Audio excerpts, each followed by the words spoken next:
दोस्तों नमस्कार। RJ dialogue में आपका बहुत बहुत स्वागत है। दोस्तों आज हम चर्चा करने जा रहे हैं महिला शक्ति वंदन अधिनियम लोकसभा में संसद में पास नहीं हो सका और उसके बाद में विपक्ष ने और कांग्रेस ने इस प्रकार खुशियां मनाई जैसे कि उन्होंने मोदी जी को बहुत करारी हार दे दी है। लेकिन दोस्तों अभी एक इसका दूसरा पहलू भी है। मोदी जी इतने बेवकूफ़ और इतने पागल तो नहीं है कि उनको पता नहीं था कि जो परिसीमन से संबंधित जो संविधान संशोधन करना था उसके लिए 2/3 बहुमत की आवश्यकता होती है। तो उन्होंने क्या जानबूझ करके यह जो विधेयक है वो पास कराने की कोशिश की? तो उतने पागल वो नहीं है और ना ही उतने पागल अमित शाह है। दोस्तों उन्होंने यह एक बहुत ही सोची समझी रणनीति के तहत विपक्ष को अपने जाल में फंसा है और उनके दोनों हाथों में लड्डू है। क्योंकि मोदी जी माइनॉरिटी की सरकार चला रहे हैं। उनकी भारतीय जनता पार्टी की जो सरकार है उनके पास अपने खुद के विधायक 240 ही है।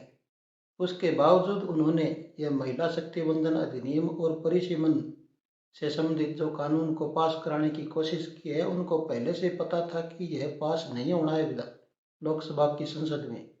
फिर भी उन्होंने इसकी हिम्मत की। इसके पीछे उनकी सबसे बड़ी जो रणनीति है वो यही रही होगी कि वह विपक्ष को फांसना चाहते थे। इसके अंदर वो महिलाओं के जो मुद्दे हैं, महिला वोटर है, उनको अपने पक्ष में करना चाहते थे। और वास्तव में देश की महिलाएं मोदी की बहुत ज़्यादा समर्थक है और वो ज़्यादा देर तक इस जो विपक्ष खुशियां मना रहा है, विपक्ष की खुशियां अधिक दिन तक नहीं रहने वाली है।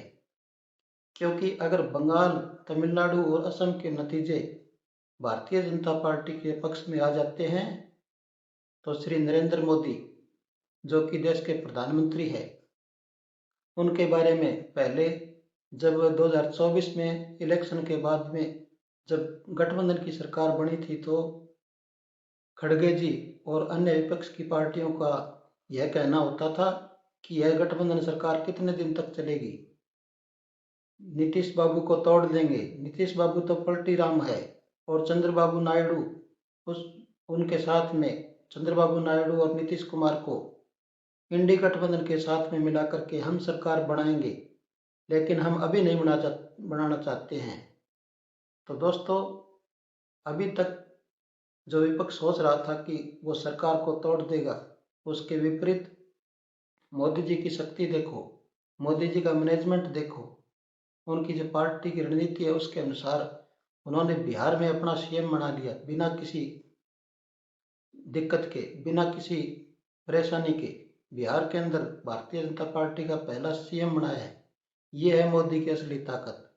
और तुम सोच रहे हो कि मोदी की सरकार को गिरा दोगे।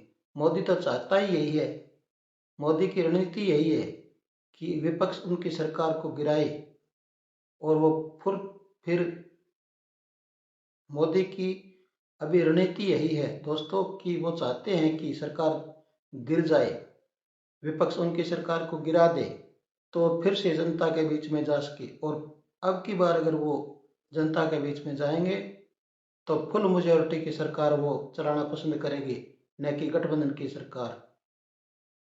तो इसमें अभी कहानी बहुत बड़ी है जो इसके पीछे छुपी हुई है, जो चाल मोदी जी ने विपक्ष के साथ चली है।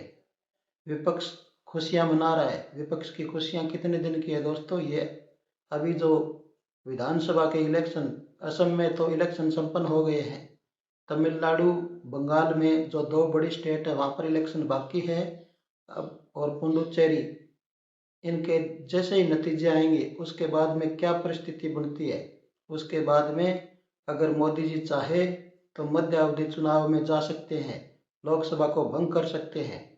और यदि वो लोकसभा को भंग करके फिर से नई सरकार के लिए नए तरीके से चुनाव में जाते हैं तो बिना फुल मेजोरिटी के सरकार कभी नहीं बनाएंगे।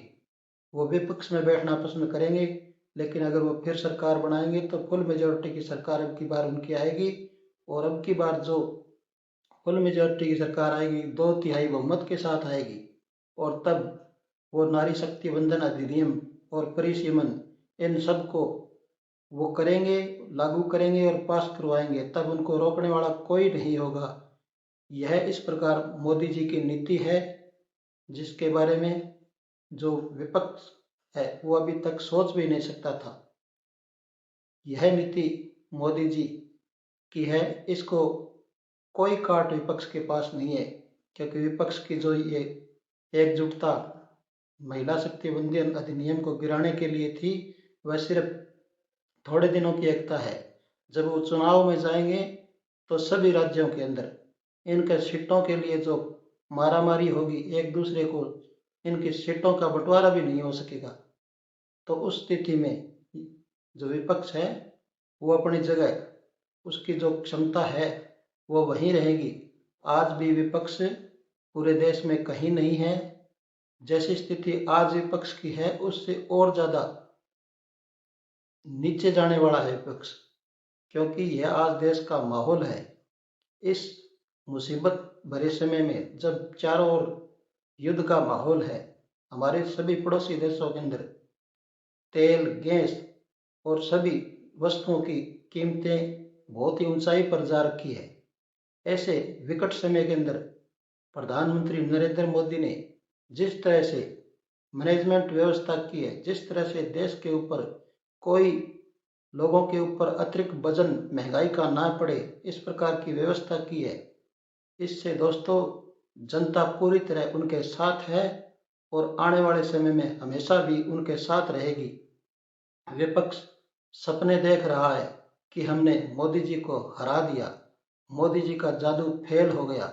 ऐसा कुछ भी नहीं है दोस्तों, क्योंकि आने वाला समय जब आप देखोगे कि मोदी की शक्ति में और ज़्यादा बढ़ोतरी होगी, ये बात आपको कोई नहीं बताएगा, ये सिर्फ आरजे डायलॉग पर आपको मिलेगी।